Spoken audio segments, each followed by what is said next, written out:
Os populares son moi críticos coa xestión do actual goberno municipal ou que acusan de ter Ribeira paralizada sen acometer os trámites necesarios para dar saída ás obras que deixaron encamiñadas. Vemos como aqueles cabalos de batalla que dende a oposición o señor Pérez Barral poñía sempre en riba da mesa, aquela biblioteca, aquel clube de remo, a día de hoxe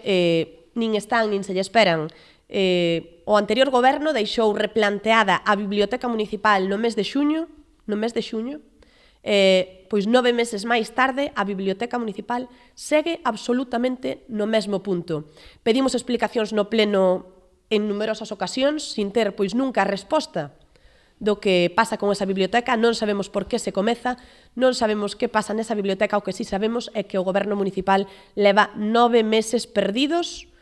para poder ter unha nova biblioteca como tanto reclamaban cando estaban na oposición. Logo, non nos equivocábamos cando decíamos que isto non é un goberno, sino que é un desgoberno. Ademais da biblioteca, denuncian a paralización do futuro edificio de usos náuticos proxectado no Porto da Guiño, xa adxudicado pero sen visos de dar comezo a curto prazo. O mesmo pasa con ese clube de remo, un clube de deporte, un clube de remo que viña pois necesitando dese espacio que levamos pois tamén anos proxectando, ese edificio que vai a estar en Aguiño, que é o edificio de multiusos para deportes náuticos, un edificio